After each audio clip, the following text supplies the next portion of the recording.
वायु में प्रकाश की चाल, कांच में प्रकाश की चाल बटे n। ये सामान्य चीजें हैं। वायु निर्वात के अपवर्तनांक को 1 मानकर चला जाता है, इस आधार पर ही बाकी सबके अपवर्तनांक होते हैं। जिसे मान लीजिए कांच का अपवर्तनांक, कांच के अपवर्तनांक का मतलब वायु के सापेक्ष कांच का अपवर्तनांक, यानी कांच का अपवर्तनांक बटे वायु का अपवर्तनांक। वायु के अपवर्तनांक को 1 मानकर ही बाकी सभी अपवर्तनांक तय किए जाते हैं। अगर कहा जाए जल के सापेक्ष कांच का अपवर्तनांक, जल के सापेक्ष, इसका मतलब जल के अपवर्तनांक से भाग देना है कांच के अपवर्तनांक को। ये सामान्य जानकारी बहुत बहुत ज्यादा महत्वपूर्ण है। तो यहां देखो, सापेक्ष निकालने के 2 ही तरीके होते हैं, या तो माइनस करके निकालेंगे या डिवाइड करके निकालेंगे। जहां कहीं भी सापेक्ष आता है, इसका मतलब या तो डिवाइड करके, तुलना करके, या फिर भाग देकर, घटाकर या फिर भाग देकर, 2 ही तरीके होते हैं। तो ये अच्छी तरीके से इनको तैयार कर लेंगे। वायु के सापेक्ष कांच का अपवर्तनांक 1.5, तो कांच के सापेक्ष वायु का अपवर्तनांक 1/1.5। क्रांति कोण का हिसाब हमने लगा लिया था। अगर क्रांति कोण की बात करें, जैसे कांच के लिए क्रांति कोण साइन सी 1/n होगा, और n का मान 1.5 होता है, तो ये 42 डिग्री आता है। यानी कांच के लिए, कांच वायु पृष्ठ के लिए जो क्रांति कोण होता है 42 डिग्री होता है, और जल वायु पृष्ठ के लिए ये 48.6 डिग्री होता है। प्रकाशिक तंतु, ऑप्टिकल फाइबर, ये एक ट्रांसपेरेंट मीडियम है। इसे कोर कहते हैं, इसे क्लेडिंग कहते हैं, बाहर की परत। कोर का जो अपवर्तनांक है वो ज्यादा होता है 1.7, और जो क्लेडिंग है उसका अपवर्तनांक 1.5 कम होता है। तो एक तरह से यहां सघन हो गया, यहां विरल हो गया, सघन विरल। अगर हम जानते हैं कि सघन माध्यम से विरल माध्यम की ओर प्रकाश डाला जाए, जैसे यहां आपतन कोण है और ये क्रांति कोण से ज्यादा होना चाहिए, सी से ज्यादा अगर है, तो पूर्ण आंतरिक परावर्तन हो जाएगा ये, क्योंकि क्रांति कोण के लिए 90 डिग्री अपवर्तन कोण होता है, और क्रांति कोण से ज्यादा कोण पर प्रकाश की किरण डालेंगे तो यहां से पूर्ण आंतरिक परावर्तन ये से चली जाएगी। और अगर ये पाइप के रूप में है तो ये इसी तरीके से चलती चली जाएगी और इसके अंदर ही अंदर चली जाएगी।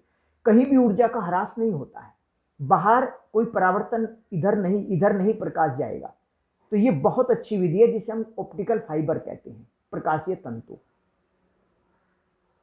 पूर्ण आंतरिक परावर्तन होगा इसमें। और ये जानकारी पढ़ लीजिए, OFC optical fibre cable, mirage, ये मरीचिका, इन सब में काम की जाती हैं। ये सामान्य चीजें हैं। हीरो का चमकना, क्योंकि उसके लिए अपवर्तनांक 2.42 होता है, और क्रांति कोण का मान 24.4 डिग्री होता है। तो इस कोण से ज्यादा पर जब भी कोई प्रकाश की किरण जितनी भी आ रही होंगी, वो सब पूर्ण आंतरिक परावर्तन, अंदर अंदर परावर्तन होता रहता है, इसलिए चमक पैदा होती है। इसको पढ़ के देखे, ठंडी वायु, गर्म वायु, जैसे सड़कों पर कुछ चीजें उठी दिखाई पड़ती हैं, मिरेज, मरीचिका इसे कहते हैं। जैसे ये बर्तन है, यहां जल, कोई भी द्रव भरा हुआ है, कोई भी द्रव है, वायु, ये एक तरह से विरल माध्यम हो गया, ये सघन माध्यम हो गया। और मान लीजिए यहां कोई वस्तु रखी हुई है, यहां से अगर एक प्रकाश की किरण ऐसे चलती है, अपवर्तन कोण आई हुआ, सघन से विरल में जा रही है, अपवर्तन कोण आर हुआ, ऐसे जाएगी, ये ज्यादा मुड़ेगी, अभिलंब से दूर की ओर हटेगी, पीछे बढ़ाने से यहां से आती प्रतीत होगी। अगर हम इसे यहां से देखेंगे तो ये वस्तु हमें यहां नहीं दिखाई पड़ेगी, बल्कि यहां दिखाई पड़ेगी, उठी हुई दिखाई पड़ेगी। तो इसकी आभासी गहराई ये होगी, वास्तविक गहराई ये है। बहुत आसान है। जैसे साइन आई बटे साइन आर, यहां अगर हम हिसाब लगाएं, आई ये कोण है, और देखिए ये कोण भी है, क्योंकि ये भी लंब खींचा गया है, ये भी लंब खींचा गया है। ये कोण आई है, ये कोण आई है, और ये कोण आर है, ये, क्योंकि ये कोण आर है, और ये आई है, ये आर है। ये पहला ही नियम लगाया है। आप ये जो आपतन कोण की जा और अपवर्तन कोण की जा का अनुपात एक नियतांक होता है, साइन आई बटे साइन आर बराबर, यहां 1/n लिखा है, क्योंकि यहां अब सघन माध्यम में ये आई है, तो इसका अपवर्तनांक इसके सापेक्ष लिया जाएगा, 1/n लिया जाएगा। और बस इसमें हमने साइन आई जैसे कि आई का मान ये है, लंब बटे कर्ण, इस तरह से लिखा है, वास्तविक गहराई बटे आभासी गहराई, ये n का मान आ जाएगा। जल या कांच में वस्तुएं ऊपर उठी दिखाई पड़ती हैं, इसी वजह से पूर्ण परावर्तक प्रिज्म एक होता है। अगर ये 45 डिग्री का हो और आपतित किरण पृष्ठ के लंबवत डाली जाए तो ये 45 डिग्री पर आपतित होगी, 45 पर चली जाएगी, सीधे वापस निकल जाएगी। उत्तल लेंस की जरा सामान्य जानकारी जानते हैं, इसको कन्वर्जिंग कहते हैं, कॉन्वेक्स लेंस कहते हैं। प्रतिबिंब की समानता अवतल दर्पण से इसमें होती है, यानी जिस तरह से प्रतिबिंब अवतल दर्पण में बनते हैं उसी तरह से उत्तल लेंस में बनते हैं, और जिस तरीके से उत्तल दर्पण में बनते हैं उस तरीके से अवतल लेंस में बनते हैं। बहुत सिंपल है। सेंटर, ये प्रकाशिक केंद्र यहां कहलाता है, ऑप्टिकल सेंटर। ये मुख्य अक्ष हो गई। इसके फोकस दो होते हैं, अभी पढ़ेंगे डिटेल में। ये वस्तु है, समांतर किरण फोकस से, प्रकाशिक केंद्र से जाने वाली किरण बिल्कुल सीधी निकल जाती है, जहां काटेंगे प्रतिबिंब बनेगा। वस्तु तक की दूरी u, प्रतिबिंब तक की दूरी u, और 1/v माइनस 1/u बराबर 1/f होता है। रेखीय आवर्धन m, I/O बराबर v बटे u।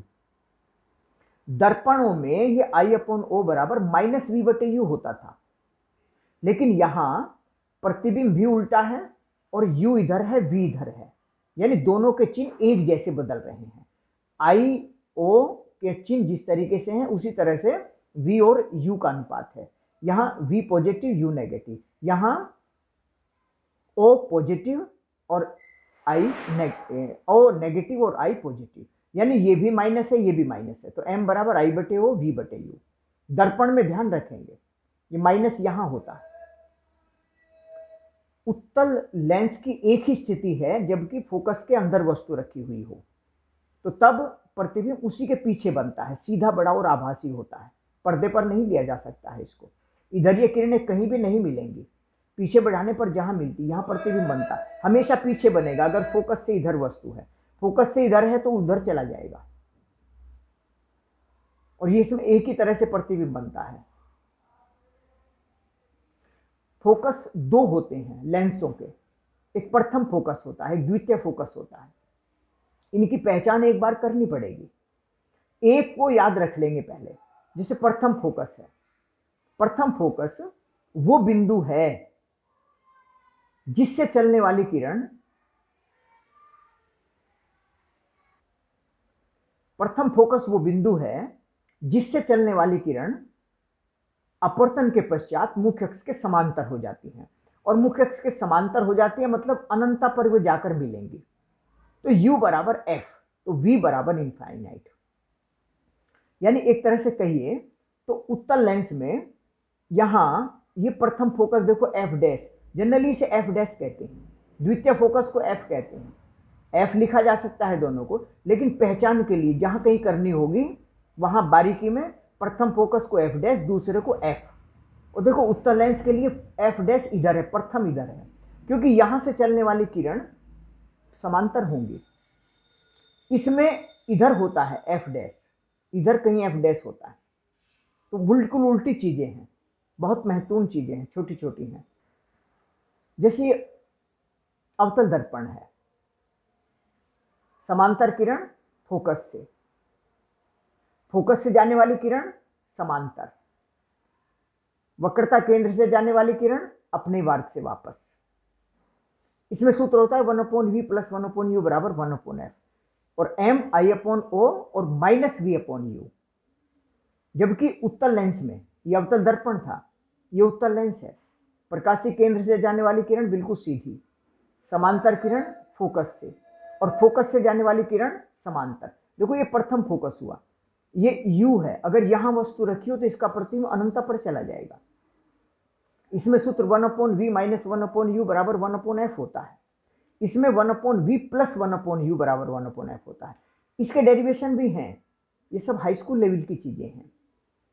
जितने इन डेरिवेशन को कर करके देख लोगे, अगर डीप स्टडी करनी है, सही स्टडी करनी है, तो ये सब आना ही चाहिए। बस इन्हीं को बेसिक तैयार करना है, बाकी सारी चीजें तो आसान होती हैं। मकान की नींव ही थोड़ी कठिन होती है, आगे बनाना बहुत आसान काम होता है। सिमेट्री है ये चीज़ों की इनके, तो बहुत ध्यान से देख लें। पहले भी बताया गया था, ये सारा रिवाइज किया जा रहा है।